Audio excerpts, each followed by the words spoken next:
ਵਾਹਿਗੁਰੂ ਜੀ ਕਾ ਖਾਲਸਾ ਵਾਹਿਗੁਰੂ ਜੀ ਕੀ ਫਤਿਹ। North America news ਦੇਖ ਰਹੇ ਸਾਰੇ ਦਰਸ਼ਕਾਂ ਦਾ ਸਵਾਗਤ ਹੈ। ਮੈਂ ਹਾਂ ਗੁਰਿੰਦਰ ਸਿੰਘ। ਖਬਰਾਂ ਦੀ ਸ਼ੁਰੂਆਤ ਕਰ ਲੈਂਦੇ ਹਾਂ ਹੈਡਲਾਈਨਸ ਦੇ ਨਾਲ।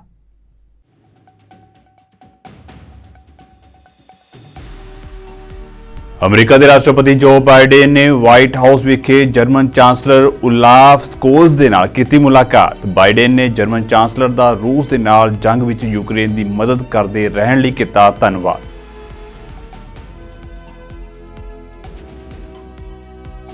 ਭਾਰਤੀ ਮੂਲ ਦੀ ਨਿੱਕੀ ਹੇਲੀ ਨੇ ਆਪਣੇ ਵਿਰੋਧੀ ਉਮੀਦਵਾਰ ਟਰੰਪ ਉੱਤੇ ਸਾਧੇ ਨਿਸ਼ਾਨੇ ਕਿਹਾ 2024 ਦੇ ਵਿੱਚ ਸਿਰਫ ਇੱਕ ਔਰਤ ਹੀ ਬਣੇਗੀ ਅਮਰੀਕੀ ਰਾਸ਼ਟਰਪਤੀ।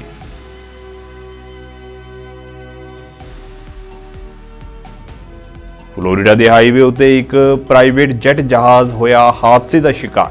2 ਲੋਕਾਂ ਦੀ ਮੌਤ। ਹਾਦਸੇ ਦੇ ਕਾਰਨਾਂ ਦੀ ਜਾਂਚ ਜਾਰੀ।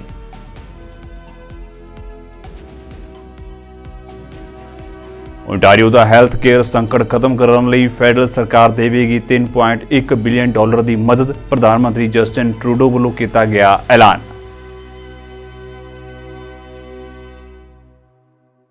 ਤੇ ਹੁਣ ਖਬਰਾਂ ਵਿਸਥਾਰ ਦੇ ਨਾਲ। ਅਮਰੀਕਾ ਦੇ ਰਾਸ਼ਟਰਪਤੀ ਜੋ ਬਾਈਡਨ ਨੇ ਵਾਈਟ ਹਾਊਸ ਵਿਖੇ ਜਰਮਨ ਚਾਂਸਲਰ ਉਲਾਫ ਸਕੋਲਜ਼ ਦੇ ਨਾਲ ਮੁਲਾਕਾਤ ਕੀਤੀ ਹੈ। ਬਾਈਡਨ ਨੇ ਜਰਮਨ ਚਾਂਸਲਰ ਦਾ ਰੂਸ ਦੇ ਨਾਲ ਯੁੱਧ ਵਿੱਚ ਯੂਕਰੇਨ ਦੀ ਮਦਦ ਕਰਦੇ ਰਹਿਣ ਦੇ ਲਈ ਧੰਨਵਾਦ ਕੀਤਾ।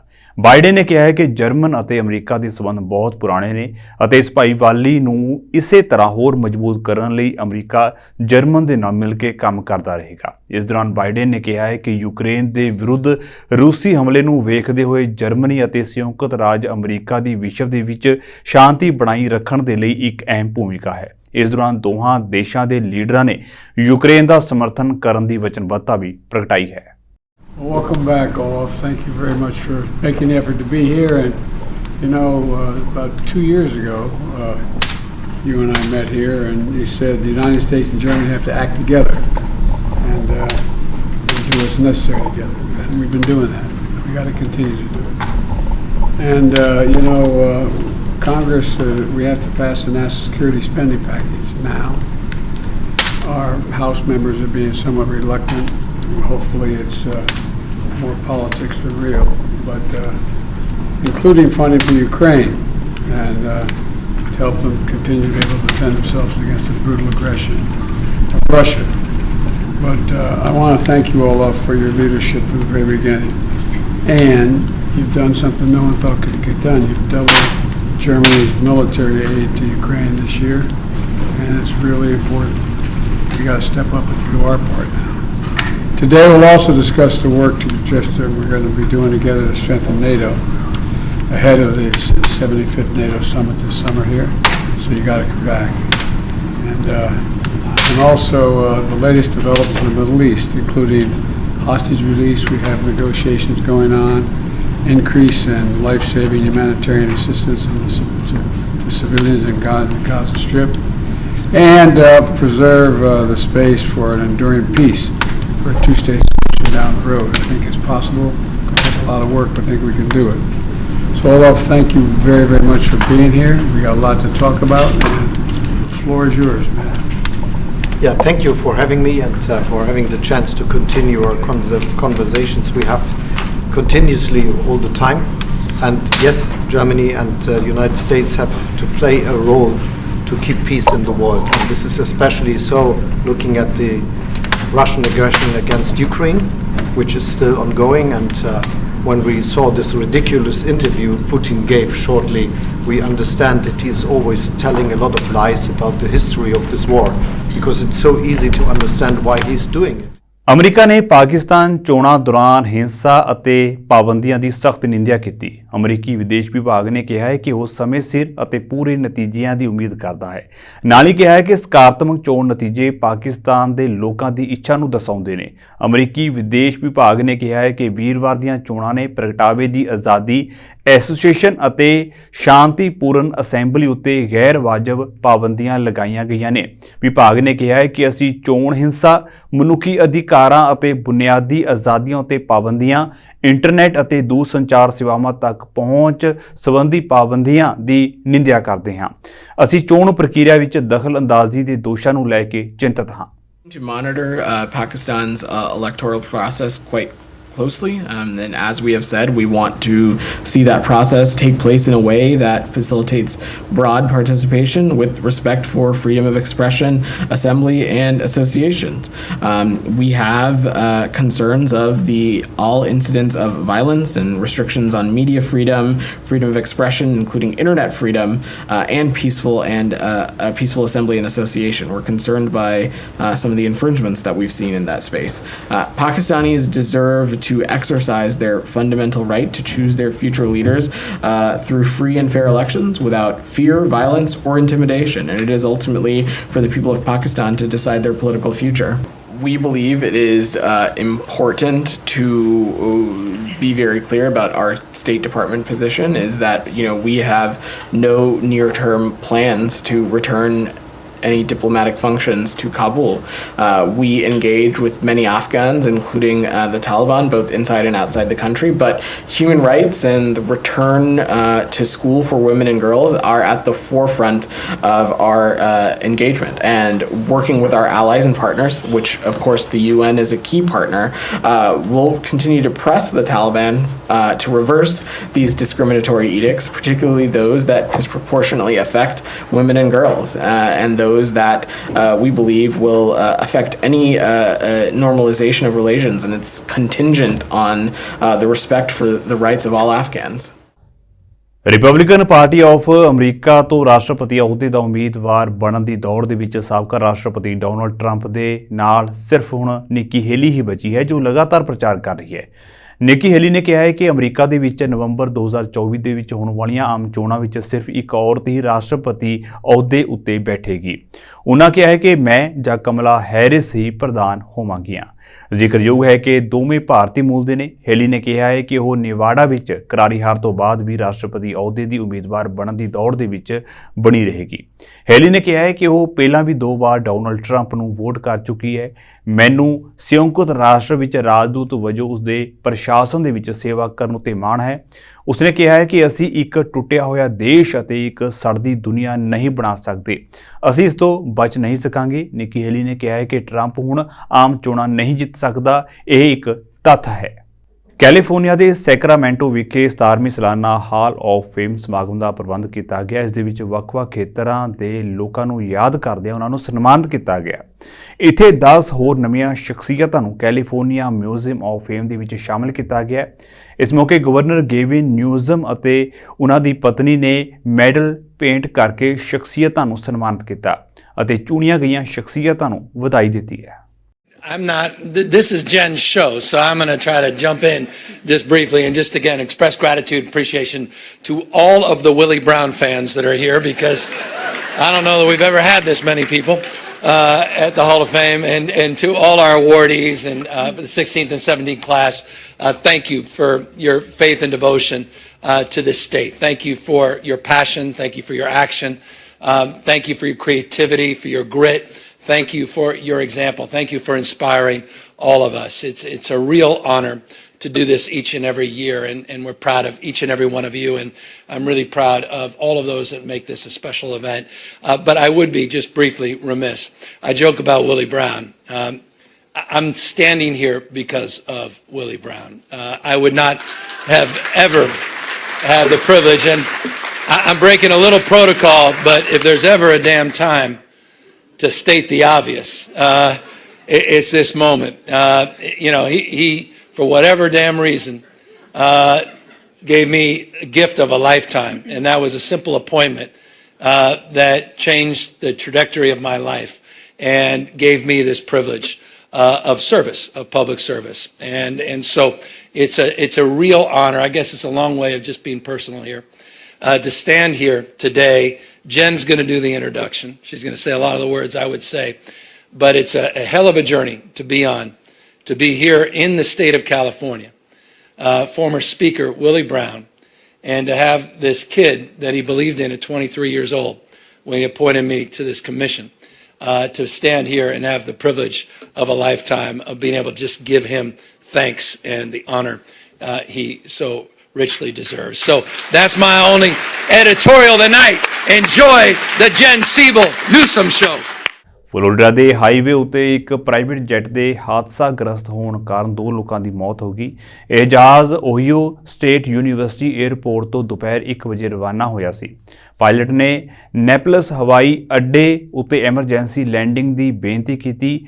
ਏਅਰ ਸਟ੍ਰਾਈਕ ਕੰਟਰੋਲ ਨੂੰ ਦੱਸਿਆ ਕਿ ਜਹਾਜ਼ ਦੇ ਦੋਵੇਂ ਇੰਜਣ ਫੇਲ ਹੋ ਚੁੱਕੇ ਨੇ। ਜਦੋਂ ਪਾਇਲਟ ਨੇ ਕਿਹਾ ਹੈ ਕਿ ਉਹ ਰਨਵੇ ਉੱਤੇ ਨਹੀਂ ਪਹੁੰਚ ਸਕੇਗਾ ਤਾਂ ਏਅਰ ਟ੍ਰੈਫਿਕ ਕੰਟਰੋਲਰ ਨੇ ਤੁਰੰਤ ਲੈਂਡਿੰਗ ਕਰਨ ਲਈ ਮਨਜ਼ੂਰੀ ਦਿੱਤੀ, ਜਿਸ ਮਗਰੋਂ ਜਹਾਜ਼ ਇੰਟਰਸਟੇਟ 75 ਉੱਤੇ ਲੈਂਡਿੰਗ ਦੌਰਾਨ ਇੱਕ ਗੱਡੀ ਉੱਤੇ ਡਿੱਗ ਪਿਆ ਅਤੇ ਉਸ ਦੇ ਵਿੱਚ ਅੱਗ ਲੱਗ ਗਈ। ਇਸ ਹਾਦਸੇ ਵਿੱਚ 2 ਲੋਕਾਂ ਦੀ ਮੌਤ ਹੋ ਗਈ। ਕੈਨੇਡਾ ਦੇ ਪ੍ਰਧਾਨ ਮੰਤਰੀ ਜਸਟਿਨ ਟਰੂਡੋ ਦੇ ਵੱਲੋਂ ਪ੍ਰੀਮੀਅਰ ਡਗ ਫੋਰਡ ਦੀ ਹਾਜ਼ਰੀ ਦੇ ਵਿੱਚ ontario ਦੇ ਲਈ ਹੈਲਥ ਕੇਅਰ ਫੰਡਿੰਗ ਦੇ ਲਈ $3.1 ਬਿਲੀਅਨ ਦੇਣ ਦਾ ਐਲਾਨ ਕੀਤਾ ਗਿਆ। ਬਦਲੇ ਵਿੱਚ ਫੋਰਡ ਸਰਕਾਰ ਨੇ ਇਸ ਰਕਮ ਨੂੰ ਨਵੀਆਂ ਪ੍ਰਾਇਮਰੀ ਕੇਅਰ ਟੀਮਾਂ ਕਾਇਮ ਕਰਨ ਅਤੇ ਫੈਮਿਲੀ ਡਾਕਟਰਸ ਤੱਕ ਪਹੁੰਚ ਵਧਾਉਣ ਲਈ ਖਰਚਿਆ ਜਾਵੇਗਾ। ਦੱਸ ਦਈਏ ਕਿ ਫੈਡਰਲ ਸਰਕਾਰ ਨੇ ਆਖਿਆ ਹੈ ਕਿ ਇਸ ਨਿਵੇਸ਼ ਦੇ ਨਾਲ ਫੈਮਿਲੀ ਡਾਕਟਰਸ ਤੱਕ ਸਭ ਦੀ ਪਹੁੰਚ ਵਿੱਚ ਵਾਧਾ ਹੋਵੇਗਾ। ਇਲਾਜ ਲਈ ਉਡੀਕ ਸਮੇਂ ਵਿੱਚ ਕਮੀ ਆਵੇਗੀ। ਸਰਕਾਰ ਵਧੇਰੇ ਹੈਲਥ ਕੇਅਰ ਵਰਕਰਸ ਨੂੰ ਹਾਇਰ ਕਰ ਸਕੇਗੀ। ਕੈਨੇਡੀਅਨਸ ਦੀ ਤੇਜ਼ੀ ਦੇ ਨਾਲ ਕੇਅਰ, ਜਿਸ ਵਿੱਚ ਮੈਂਟਲ ਹੈਲਥ ਕੇਅਰ ਵੀ ਸ਼ਾਮਲ ਹੋਵੇਗੀ, ਸੰਭਵ ਹੋ ਸਕੇਗੀ। Our government will be investing $3.1 billion to help Ontario increase access to primary care, reduce wait times for surgeries and for seeing specialists, hire more healthcare workers, ensure people have access to the mental health care they need, and improve healthcare for Indigenous peoples. The province will also modernize digital infrastructure in health. This means no more fax machines in hospitals. But it also means that healthcare providers, whether it's your pharmacist or your specialist, can securely access information about your health in a more convenient way, ultimately leading to better health outcomes for you and your family. This agreement will deliver real results. Primary care is about having someone you trust, who knows you and your kids, and who'll make sure that everyone gets the right care. It's about getting the help you need to find the right specialist if and when you need it. A family health team is there to be your entry point into the healthcare system, so you don't need to go to an emergency room. Of course, if we want to create new teams and increase access to primary care, we need more workers. So this is another big area of focus. Enrollment in healthcare education programs will be expanded by over 700 spots, including over 70 in Northern Ontario. And we will help the province remove barriers to make it easier for Canadian and internationally trained doctors and health professionals to practice in Ontario. These are only a few examples of what this agreement will do. It's a transformative investment that will deliver real improvements and protect our healthcare system now and into the future. And to healthcare workers, I know it's been really tough over the past few years. You want to do good work, but you're stretched too thin, or sometimes you don't have the right tools. Well, we're working hard to get you the reinforcements you need, and today's announcement will make a huge difference. Punjab ਤੋਂ ਬਹੁਤ ਸਾਰੇ ਨੌਜਵਾਨ ਚੰਗੀ ਸਿੱਖਿਆ ਦੇ ਲਈ ਅਤੇ ਚੰਗੇ ਭਵਿੱਖ ਲਈ ਵਿਦੇਸ਼ ਆਉਂਦੇ ਨੇ ਅਤੇ ਇੱਥੇ ਆ ਕੇ ਉਹਨਾਂ ਨੂੰ ਕਈ ਤਰ੍ਹਾਂ ਦੀਆਂ ਮੁਸ਼ਕਲਾਂ ਦਾ ਸਾਹਮਣਾ ਕਰਨਾ ਪੈਂਦਾ ਹੈ। ਉਹਨਾਂ ਮੁਸ਼ਕਲਾਂ ਦੇ ਹੱਲ ਲਈ ਅਤੇ ਵਿਦਿਆਰਥੀਆਂ ਦੀ ਮਦਦ ਦੇ ਲਈ ਕੈਲਗਰੀ ਦੇ ਗੁਰਦੁਆਰਾ ਸਾਹਿਬ ਦਸ਼ਮੇਸ਼ ਕਲਚਰ ਸੈਂਟਰ ਇਹਨਾਂ ਬੱਚਿਆਂ ਦੀ ਮਦਦ ਕਰਨ ਦੇ ਲਈ ਅੱਗੇ ਆਇਆ ਹੈ। ਵਿਦਿਆਰਥੀਆਂ ਦਾ ਸ਼ੋਸ਼ਣ ਕਰਨ ਵਾਲਿਆਂ ਨੂੰ ਗੁਰੂ ਘਰ ਵੱਲੋਂ ਤਾੜਨਾ ਕੀਤੀ ਗਈ ਹੈ। ਇਸ ਦੌਰਾਨ ਉਹਨਾਂ ਵੱਲੋਂ ਇੱਕ ਨੰਬਰ ਵੀ ਜਾਰੀ ਕੀਤਾ ਗਿਆ ਤਾਂ ਜੋ ਜੇਕਰ ਕੋਈ ਅੰਤਰਰਾਸ਼ਟਰੀ ਵਿਦਿਆਰਥੀ ਕਿਸੇ ਵੀ ਤਰ੍ਹਾਂ ਦੀ ਮੁਸ਼ਕਲ ਦੇ ਵਿੱਚ ਹੈ ਤਾਂ ਉਹਨਾਂ ਦੇ ਨਾਲ ਸੰਪਰਕ ਕਰ ਸਕਦਾ ਹੈ। ਗੁਰਦੁਆਰਾ ਸਾਹਿਬ ਦੇ ਵੱਲੋਂ ਮੁਸ਼ਕਲ ਦੇ ਵਿੱਚ ਘਿਰੇ ਵਿਦਿਆਰਥੀਆਂ ਦੀ ਮਦਦ ਕੀਤੀ ਜਾਵੇਗੀ। ਇਸ ਸੰਬੰਧੀ ਜਾਣਕਾਰੀ ਗੁਰਦੁਆਰਾ ਪ੍ਰਬੰਧਕ ਕਮੇਟੀ ਵੱਲੋਂ ਇੱਕ ਨਿਊਜ਼ ਕਾਨਫਰੰਸ ਕਰਕੇ ਸਾਂਝੀ ਕੀਤੀ ਗਈ। ਕੁਛ ਕਿ ਜਿਹੜੇ ਬੱਚੇ ਸਾਡੇ ਪੰਜਾਬ ਤੋਂ ਇੱਥੇ ਪੜ੍ਹਨ ਦੇ ਲਈ ਆਏ ਨੇ, ਉਹਨਾਂ ਨੇ ਸਾਡੇ ਆਪਦੇ ਕੰਸਰਨ ਸੀਗੇ ਜਿਹੜੇ ਗੁਰਦੁਆਰਾ ਸਾਹਿਬ ਦੀ ਪ੍ਰਬੰਧਕ ਕਮੇਟੀ ਦੇ ਨਾਲ ਸਾਂਝੇ ਕੀਤੇ ਸੀਗੇ ਕਿ ਉਹਨਾਂ ਬੱਚਿਆਂ ਨੂੰ ਵਰਗਲਾ ਕੇ ਤੋਂ ਉਹਨਾਂ ਨੂੰ ਜਿਹੜਾ ਐਕਸਪਲੋਇਟ ਕਰਨ ਦੀ ਜਿਹੜੀ ਕੋਸ਼ਿਸ਼ ਕੀਤੀ ਗਈ ਆ, ਉਹ ਉਸ ਜਿਹੜੇ ਇਸ਼ੂ ਸੀਗੇ ਸਾਡੇ ਕੋਲੇ ਮਲਟੀਪਲ ਟਾਈਮਸ ਸਾਡੇ ਕੋਲੇ ਬੱਚੇ ਇੱਥੇ ਪਹੁੰਚੇ। ਤਾਂ ਉਹਦੇ ਤੋਂ ਬਾਅਦ ਜਿਹੜਾ ਇਹ ਵਿਸ਼ਾ ਸੀ ਸੈਂਸਿਟਿਵ ਵਿਸ਼ੇ ਨੂੰ ਸਮਝਦੇ ਹੋਏ ਤਾਂ ਗੁਰਦੁਆਰਾ ਸਾਹਿਬ ਦੀ ਪ੍ਰਬੰਧਕ ਕਮੇਟੀ ਨੇ ਇਹ ਫੈਸਲਾ ਲਿਆ ਕਿ ਘੱਟੋ ਘੱਟ ਅਸੀਂ ਕਮਿਊਨਿਟੀ ਨੂੰ ਜਾਗਰੂਕ ਜ਼ਰੂਰ ਕਰੀਏ। ਜੋ ਵੀ ਇਹ ਗਲਤ ਅਨਸਰ ਕਮਿਊਨਿਟੀ ਦੇ ਵਿੱਚ ਜੋ ਇਹ ਗਲਤ ਚੀਜ਼ਾਂ ਕਰਨ ਦੀ ਕੋਸ਼ਿਸ਼ ਕਰ ਰਹੇ ਨੇ ਕਿਸੇ ਵੀ ਤਰੀਕੇ ਦੇ ਨਾਲ, ਕਿਉਂਕਿ ਮਲਟੀਪਲ ਟਾਈਮਸ ਜਿਹੜੇ ਕੇਸ ਆਏ ਇਹਦੇ ਵਿੱਚ ਕੁਛ ਵਾਰੀ ਇਹ ਵੀ ਹੋਇਆ ਕਿ ਜਿਹੜੇ ਬੱਚੇ ਜਦੋਂ ਕੰਮ ਕਰਦੇ ਸੀਗੇ ਤਾਂ ਕੰਮ ਕਰਨ ਦੇ ਨਾਲ ਉੱਥੇ ਪੂਰਾ ਮਹੀਨਾ ਬੱਚਿਆਂ ਤੋਂ ਕੰਮ ਕਰਾਇਆ ਗਿਆ, ਪਰ ਬਾਅਦ ਵਿੱਚ ਪੈਸੇ ਨਹੀਂ ਦਿੱਤੇ ਗਏ। ਸੋ ਜਿਵੇਂ ਗੁਰਬਾਣੀ ਦੇ ਵਿੱਚ ਵੀ ਸਾਡੇ ਫਰਮਾਨ ਆਉਂਦਾ ਵਾ, ਹੱਕ ਪਰਾਇਆ ਨਾਨਕਾ ਉਸ ਸੂਅਰ ਉਸ ਗਾਏ। ਸੋ ਇਹੀ ਅਸੀਂ ਬੇਨਤੀਆਂ ਕਰਨ ਦੇ ਲਈ ਅੱਜ ਤੁਹਾਡੇ ਸਾਹਮਣੇ ਇਕੱਤਰ ਹੋਏ ਆ ਕਿ ਜਿਹੜੇ ਵੀ ਇਹ ਸੱਜਣ ਕਮਿਊਨਿਟੀ ਦੇ ਵਿੱਚੋਂ ਜਾਂ ਆਊਟ ਆਫ ਕਮਿਊਨਿਟੀ ਜਿਹੜੇ ਵੀ ਸੱਜਣ ਸਾਡੇ ਬੱਚਿਆਂ ਨੂੰ ਐਕਸਪਲੋਇਟ ਕਰਦੇ ਨੇ, ਉਹ ਇਸ ਚੀਜ਼ ਤੋਂ ਗੁਰੇਜ਼ ਕਰਨ। ਤੇ ਜਿਹੜੇ ਇਸ਼ੂ ਆਏ ਨੇ, ਕਿਉਂਕਿ ਬੱਚਿਆਂ ਦੀ ਜਿਹੜੀ ਪ੍ਰਾਈਵੇਸੀ ਤੇ ਕੌਨਫੀਡੈਂਸ਼ੀਅਲਟੀ ਦੇ ਕਰਕੇ ਅਸੀਂ ਉਹ ਤੁਹਾਡੇ ਨਾਲ ਇਨਫੋਰਮੇਸ਼ਨ ਸਾਂਝੀ ਨਹੀਂ ਕਰ ਸਕਦੇ। ਬੱਚਿਆਂ ਨੇ ਸਾਨੂੰ ਲਿਖਤੀ ਰੂਪ ਦੇ ਵਿੱਚ ਇਹ ਸਾਰੀਆਂ ਸਟੇਟਮੈਂਟਾਂ ਦਿੱਤੀਆਂ ਨੇ, ਉਹ ਸਾਡੇ ਕੋਲੇ ਗੁਰਦੁਆਰਾ ਸਾਹਿਬ ਦੇ ਵਿੱਚ ਹੈਗੀਆਂ ਨੇ, ਪਰ ਅਗੇਨ ਉਹੀ ਗੱਲ ਆ ਕਿ ਜਿਹੜੀ ਉਹਨਾਂ ਦੀ ਪ੍ਰਾਈਵੇਸੀ ਆ, ਉਹਨਾਂ ਦੀ ਕੌਨਫੀਡੈਂਸ਼ੀਅਲਟੀ ਆ, ਉਹਦੇ ਕਰਕੇ ਅਸੀਂ ਤੁਹਾਡੇ ਨਾਲ ਉਹ ਸਾਰੀਆਂ ਚੀਜ਼ਾਂ ਸਾਂਝੀਆਂ ਨਹੀਂ ਕਰ ਸਕਦੇ।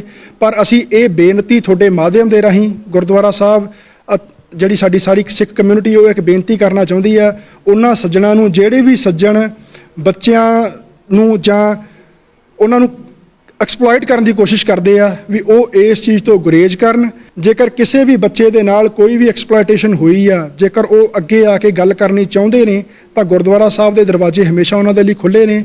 ਜੋ ਪਹਿਲਾਂ ਵੀ ਬੱਚੇ ਜੋ ਵੀ ਗੁਰਦੁਆਰਾ ਸਾਹਿਬ ਮੱਥਾ ਟੇਕਣ ਆਉਂਦੇ ਨੇ ਜਾਂ ਕੋਈ ਵੀ ਸਾਡੇ ਨਾਲ ਆ ਕੇ ਗੱਲਬਾਤ ਕਰਦੇ ਨੇ, ਅਸੀਂ ਉਹਨਾਂ ਦੀ ਹਰ ਤਰੀਕੇ ਦੇ ਨਾਲ ਮਦਦ ਕਰਨ ਦੀ ਕੋਸ਼ਿਸ਼ ਕਰਦੇ ਹਾਂ। ਚਾਹੇ ਉਹਨਾਂ ਨੂੰ ਗਰੋਸਰੀ ਚਾਹੀਦੀ ਹੈ ਜਾਂ ਉਹਨਾਂ ਨੂੰ ਵਿੰਟਰ ਜੈਕਟ ਚਾਹੀਦੇ ਨੇ ਜਾਂ ਸ਼ੂਜ਼ ਚਾਹੀਦੇ ਨੇ, ਕਿ ਕਿਸੇ ਵੀ ਬੱਚੇ ਦੇ ਨਾਲ ਕੋਈ ਵੀ ਐਕਸਪਲੋਇਟੇਸ਼ਨ ਹੋਈ ਆ, ਜਿਵੇਂ ਸਾਡੇ ਕੋਲੇ ਪਹਿਲਾਂ ਕੇਸ ਆਏ ਨੇ ਜੀ, ਹੁਣ ਵੀ ਸਾਡੇ ਨਾਲ ਬੱਚੇ ਆ ਕੇ ਗੱਲ ਕਰਨਗੇ, ਉਹਨਾਂ ਦਾ ਨਾਮ ਗੁਪਤ ਰੱਖਿਆ ਜਾਊਗਾ ਤੇ ਜੋ ਵੀ ਬਣਦੀ ਕਾਰਵਾਈ ਉਹ ਕੀਤੀ ਜਾਊਗੀ। ਤੇ ਇਹਦੇ ਨਾਲ ਅਸੀਂ ਜਿਵੇਂ ਪਹਿਲਾਂ ਵੀ ਦੱਸਿਆ ਜੀ, ਕੈਲਗਰੀ ਪੁਲਿਸ ਨੂੰ ਵੀ ਅਪਰੋਚ ਕਰ ਰਹੇ ਹਾਂ ਕਿ ਤਾਂ ਜੋ ਜਿਹੜਾ ਸਾਡਾ ਇਹ ਇੱਥੇ ਦਾ ਜਿਹੜਾ ਇਨਵਾਇਰਨਮੈਂਟ ਆ, ਮਾਹੌਲ ਆ, ਉਹਨੂੰ ਸਹੀ ਰੱਖਿਆ ਜਾ ਸਕੇ। ਹਜੇ ਐਜ਼ ਸੱਚ ਜਦੋਂ ਆਪਣੇ ਕੋਲ ਕੋਈ ਐਵੀਡੈਂਸ ਵਗੈਰਾ ਪ੍ਰੋਪਰ ਹੁੰਦੇ ਆ ਤਾਂ ਉਹ, ਕਿਉਂਕਿ ਜਿਹੜੇ ਬੱਚਿਆਂ ਦੇ ਨਾਲ ਅਸੀਂ ਜਿਨ੍ਹਾਂ ਨਾਲ ਗੱਲਬਾਤ ਕੀਤੀ ਆ, ਬੱਚਿਆਂ ਦੇ ਉੱਤੇ ਇੱਕ ਇਹ ਪ੍ਰੈਸ਼ਰ ਜ਼ਰੂਰ ਹੁੰਦਾ ਵਾ ਕਿ ਉਹ ਬੱਚੇ ਨਵੇਂ ਆਏ ਆ। ਹਾਲਾਂਕਿ ਬੱਚਿਆਂ ਨੇ ਸਾਨੂੰ ਲਿਖਤੀ ਰੂਪ ਦੇ ਵਿੱਚ ਉਹ ਸ਼ਿਕਾਇਤਾਂ ਦਿੱਤੀਆਂ ਨੇ, ਥੱਲੇ ਆਪਦੇ ਸਾਈਨ ਕੀਤੇ, ਪ੍ਰੋਪਰ ਸਾਰਾ ਕੁਝ ਦੱਸਿਆ ਵਾ। ਪਰ ਜਿਵੇਂ ਆਪਣੇ ਪੰਜਾਬ ਤੋਂ ਹੁੰਦਾ ਕਿ ਬੱਚੇ ਪੁਲਿਸ ਤੋਂ ਥੋੜ੍ਹਾ ਜਿਹਾ ਮਤਲਬ ਝਿਜਕਦੇ ਨੇ ਕਿ ਅਸੀਂ ਪੁਲਿਸ ਦੇ ਨਾਲ ਗੱਲਬਾਤ ਕਰੀਏ। ਸੋ ਅਸੀਂ ਆਉਣ ਵਾਲੇ ਸਮੇਂ ਦੇ ਵਿੱਚ ਉਹੀ ਆ ਕਿ ਜਿਹੜੇ ਸਾਡੇ MLAs MPs ਨੇ, ਕਿਉਂਕਿ ਜਿਹੜਾ ਗੁਰਦੁਆਰਾ ਸਾਹਿਬ ਦਾ ਕੰਮ ਆ, ਲਾਅ ਨੂੰ ਇਨਫੋਰਸ ਕਰਨਾ ਸਾਡਾ ਕੰਮ ਨਹੀਂਗਾ, ਸਾਡਾ ਕੰਮ ਹੈਗਾ ਕਿ ਅਸੀਂ ਲੋਕਾਂ ਨੂੰ ਜਾਗਰੂਕ ਕਰਨਾ। ਇਸੇ ਜਾਗਰੂਕ ਦੇ ਤਰੀਕੇ ਨਾਲ ਹੀ ਅਸੀਂ ਅੱਜ ਸੰਗਤ ਨੂੰ ਬੇਨਤੀ ਕਰਨ ਆਏ ਆ। ਤੇ ਆਉਣ ਵਾਲੇ ਸਮੇਂ ਦੇ ਵਿੱਚ ਸਾਡੇ ਜਿਹੜੇ MLA MPs ਨੇ, ਅਸੀਂ ਉਹਨਾਂ ਦੇ ਨਾਲ ਵਿਚਾਰ ਕਰਕੇ ਇਹਨੂੰ ਪੋਜ਼ਿਟਿਵ ਵਾਲੇ ਪਾਸੇ ਨੂੰ ਜ਼ਰੂਰ ਲਿਜਾਣ ਦੀ ਕੋਸ਼ਿਸ਼ ਕਰਾਂਗੇ। ਪਿਛਲੇ ਕੁਝ ਮਹੀਨਿਆਂ ਦੌਰਾਨ ਕੈਨੇਡਾ ਦੇ ਵੱਖ-ਵੱਖ ਸ਼ਹਿਰਾਂ ਵਿੱਚ ਸਾਊਥ ਏਸ਼ੀਅਨ ਭਾਈਚਾਰੇ ਦੇ ਕਾਰੋਬਾਰਾਂ ਨੂੰ ਫਿਰੌਤੀਆਂ ਮੰਗਣ ਦੇ ਮਾਮਲੇ ਵਿੱਚ ਨਿਸ਼ਾਨਾ ਬਣਾਇਆ ਗਿਆ, ਜਿਸ ਦੌਰਾਨ BC, ਓਨਟਾਰੀਓ ਅਤੇ ਅਲਬਰਟਾ ਦੇ ਵਿੱਚ ਅਜਿਹੀਆਂ ਵਾਰਦਾਤਾਂ ਦੌਰਾਨ ਕਾਫੀ ਮਾਲੀ ਨੁਕਸਾਨ ਵੀ ਹੋਇਆ ਸੀ। ਇਸ ਮਾਮਲੇ ਵਿੱਚ ਬਣੀਆਂ ਵੱਖ-ਵੱਖ ਵਿਸ਼ੇਸ਼ ਟਾਸਕ ਫੋਰਸਾਂ ਦੀ ਜਾਂਚ ਤੋਂ ਬਾਅਦ ਹੁਣ ਕਈ ਵਿਅਕਤੀਆਂ ਨੂੰ ਗ੍ਰਿਫਤਾਰ ਅਤੇ ਚਾਰਜ ਕੀਤਾ ਗਿਆ ਹੈ। ਉਧਰ ਐਡਮਿੰਟਨ ਦੇ ਮੇਅਰ ਦੇ ਅਨੁਸਾਰ ਉਕਤ ਮਾਮਲਿਆਂ ਦੀ ਜਾਂਚ ਵਿੱਚ ਵੱਖ-ਵੱਖ ਪੁਲਿਸ ਏਜੰਸੀਆਂ ਤਾਂ ਪੂਰੀ ਵਾਹ ਲਾ ਰਹੀਆਂ ਨੇ, ਪਰ ਫੈਡਰਲ ਸਰਕਾਰ ਵੱਲੋਂ ਇਸ ਮਾਮਲੇ ਵਿੱਚ ਅਜੇ ਤੱਕ ਢੁਕਵੇਂ ਕਦਮ ਨਹੀਂ ਚੁੱਕੇ ਗਏ। We don't have a confirmed extortion similar to those which occurred in October and November. So the investigation is ongoing. I think the investigation is making tremendous progress, and I think we've disrupted that activity in Surrey because we haven't had a secondary report of that since that time. ਕਿ ਜਿਹੜੇ 2 ਬੰਦੇ arrest ਕੀਤੇ ਗਏ ਸੀ, ਉਹ ਵੀ ਹਲੇ investigation ਚੱਲ ਰਹੀ ਹੈਗੀ ਆ, ਤੇ ਅਸੀਂ ਉਹਨਾਂ ਚਿਰ ਕਿਸੇ ਨੂੰ ਚਾਰਜ ਨਹੀਂ ਕਰਦੇ ਜਿੰਨਾ ਚਿਰ ਇੰਨਾ ਪਤਾ ਨਹੀਂ ਹੋਵੇ ਕਿ ਇਸ ਬੰਦੇ ਦੇ ਉੱਪਰ ਜੇ ਚਾਰਜਸ ਲੱਗੇ ਤਾਂ ਉਹ ਪ੍ਰੂਵ ਵੀ ਹੋਣੇ ਚਾਹੀਦੇ ਹੈਗੇ ਆ। ਸੋ ਉਹ ਐਵੀਡੈਂਸ ਹਲੇ ਵੀ ਅਸੀਂ ਗੈਦਰ ਕਰ ਰਹੇ ਹੈਗੇ ਆ। ਸੋ ਇੱਥੇ ਇੱਕ ਗੱਲ ਜ਼ਰੂਰ ਆਪਾਂ ਕਹਿ ਸਕਦੇ ਹਾਂ ਕਿ ਜਿਹੜੇ ਪਰਸਨ ਸਾਡੀ ਕਮਿਊਨਿਟੀ ਨੂੰ ਟਾਰਗੇਟ ਕਰ ਰਹੇ ਸੀ, ਉਹਨਾਂ ਨੂੰ ਇਹ ਮੈਸੇਜ ਮਿਲ ਚੁੱਕਿਆ ਹੈਗਾ ਕਿ ਇੱਥੇ ਕੋਈ ਵੀ ਉਹਨਾਂ ਨੂੰ ਪੈਸੇ ਨਹੀਂ ਦੇਣ ਵਾਲਾ ਹੈਗਾ। ਉਹਨਾਂ ਨੇ ਲੋਕਾਂ ਨੂੰ ਅਰੈਸਟ ਵੀ ਕੀਤਾ, ਪਹਿਲਾਂ ਵੀ ਕੀਤਾ ਸੀ, ਹੁਣ ਵੀ ਕੀਤਾ, ਪਰ ਅਨਫੋਰਚੂਨੇਟਲੀ ਜਿਹੜੀ ਇਹ ਸਿਚੁਏਸ਼ਨ ਹੈ, ਇਹ ਜਦੋਂ ਤੱਕ ਨੈਸ਼ਨਲ ਲੈਵਲ 'ਤੇ ਕੋਆਰਡੀਨੇਸ਼ਨ ਇਸ ਦੀ ਨਹੀਂ ਹੁੰਦੀ, ਇਸ ਨੂੰ ਕੰਟਰੋਲ ਕਰਨਾ ਔਖਾ ਹੋ ਸਕਦਾ। ਮੈਨੂੰ ਲੱਗਦਾ ਕਿ ਜਿਸ ਸੰਜੀਦਗੀ ਦੇ ਨਾਲ ਇਸ ਮਸਲੇ ਨੂੰ ਲੈਣਾ ਚਾਹੀਦਾ, ਫੈਡਰਲ ਗਵਰਨਮੈਂਟ ਇਸ ਮਸਲੇ ਨੂੰ ਉਸ ਸੰਜੀਦਗੀ ਦੇ ਨਾਲ ਨਹੀਂ ਲੈ ਰਹੀ। ਉਹਨਾਂ ਨੂੰ ਹੋਰ ਸਟੈਪ ਕਰਨ ਦੀ ਲੋੜ ਹੈਗੀ ਆ। ਉਹਨਾਂ ਨੂੰ ਸਾਡੇ ਸ਼ਹਿਰ ਦੇ ਵਿੱਚ ਬਿਜ਼ਨਸ ਲੋਕਾਂ ਨੂੰ ਧਰਵਾਸ ਦੇਣ ਦੀ ਲੋੜ ਹੈਗੀ ਹੈ ਕਿ ਨਹੀਂ ਅਸੀਂ ਇਸ ਮਸਲੇ ਨੂੰ ਹੱਲ ਕਰਨ। ਪਰ ਮੈਨੂੰ ਨਹੀਂ ਲੱਗਦਾ ਕਿ ਜਿਸ ਐਫਰਟ ਦੇ ਨਾਲ ਕਰਨਾ ਚਾਹੀਦਾ ਉਹ ਐਫਰਟ ਕੋ ਸਾਡੀ ਕਮਿਊਨਿਟੀ ਨੇ ਕੈਨੇਡਾ ਦੇ ਵਿੱਚ ਆ ਕੇ ਬਹੁਤ ਤਰੱਕੀ ਕੀਤੀ ਹੈ, ਬਹੁਤ ਕੁਰਬਾਨੀਆਂ ਕੀਤੀਆਂ ਨੇ। ਸਾਨੂੰ ਇਹਦੇ ਬਾਰੇ ਸੋਚਣਾ ਚਾਹੀਦਾ ਵੀ ਕੋਈ ਵੀ ਗੱਲ ਜਿਹੜੀ ਸਾਡੀ ਕਮਿਊਨਿਟੀ ਦੀ ਬਦਨਾਮੀ ਕਰਦੀ ਹੈ ਉਹ ਸਾਰਿਆਂ ਵਾਸਤੇ ਨੁਕਸਾਨਦੇਹ ਹੋ ਸਕਦੀ ਹੈ।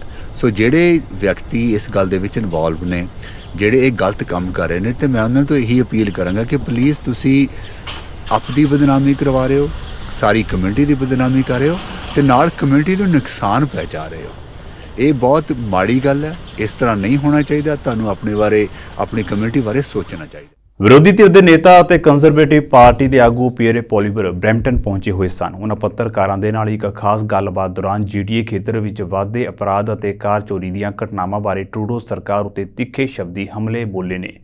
ਪੋਲੀਵਰ ਨੇ ਆਖਿਆ ਹੈ ਕਿ ਇਸ ਪਿੱਛੇ ਟਰੂਡੋ ਸਰਕਾਰ ਦੀਆਂ ਚੋਰਾਂ ਨੂੰ ਫੜ ਕੇ ਰਿਹਾ ਕਰਨ ਦੀਆਂ ਨੀਤੀਆਂ ਸ਼ਾਮਲ ਨੇ।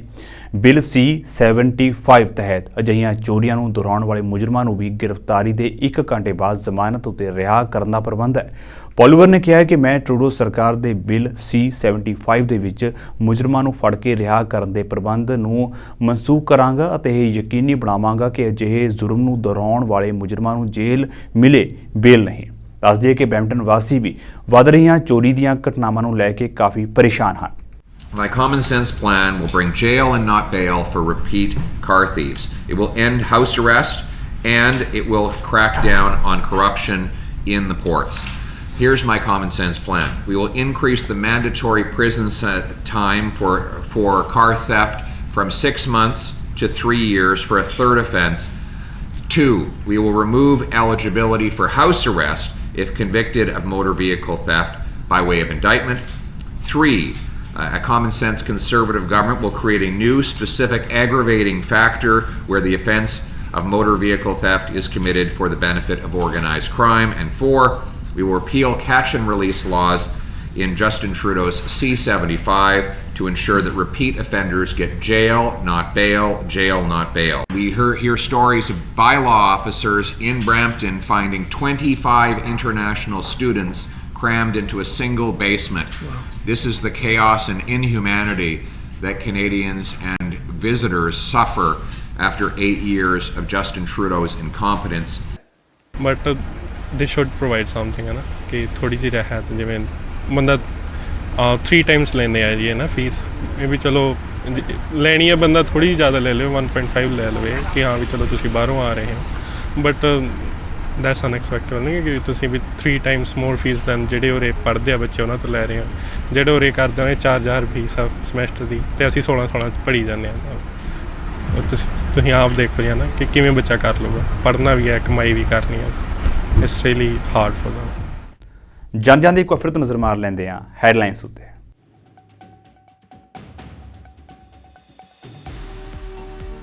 ਅਮਰੀਕਾ ਦੇ ਰਾਸ਼ਟਰਪਤੀ ਜੋ ਬਾਈਡਨ ਨੇ ਵਾਈਟ ਹਾਊਸ ਵਿਖੇ ਜਰਮਨ ਚਾਂਸਲਰ ਉਲਾਫ ਸਕੋਲਜ਼ ਦੇ ਨਾਲ ਕੀਤੀ ਮੁਲਾਕਾਤ। ਬਾਈਡਨ ਨੇ ਜਰਮਨ ਚਾਂਸਲਰ ਦਾ ਰੂਸ ਦੇ ਨਾਲ ਜੰਗ ਵਿੱਚ ਯੂਕਰੇਨ ਦੀ ਮਦਦ ਕਰਦੇ ਰਹਿਣ ਲਈ ਕੀਤਾ ਧੰਨਵਾਦ।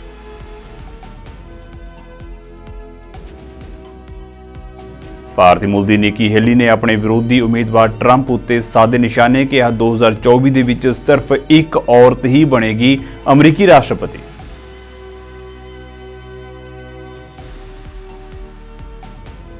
ਫਲੋਰੀਡਾ ਦੇ ਹਾਈਵੇ ਉੱਤੇ ਇੱਕ ਪ੍ਰਾਈਵੇਟ ਜੈਟ ਜਹਾਜ਼ ਹੋਇਆ ਹਾਦਸੇ ਦਾ ਸ਼ਿਕਾਰ, 2 ਲੋਕਾਂ ਦੀ ਮੌਤ। ਹਾਦਸੇ ਦੇ ਕਾਰਨਾਂ ਦੀ ਜਾਂਚ ਜਾਰੀ।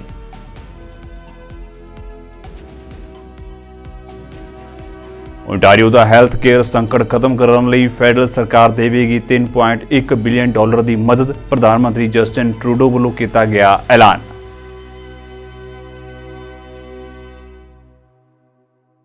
ਸੋ ਫਿਲਹਾਲ ਦੇ ਲਈ ਨਾਰਥ ਅਮਰੀਕਾ ਨਿਊਜ਼ ਦੇ ਵਿੱਚ ਇੰਨਾ ਹੀ। ਤੁਹਾਨੂੰ ਮੈਨੂੰ ਇਜਾਜ਼ਤ ਦਿਓ। ਵਾਹਿਗੁਰੂ ਜੀ ਕਾ ਖਾਲਸਾ, ਵਾਹਿਗੁਰੂ ਜੀ ਕੀ ਫਤਿਹ।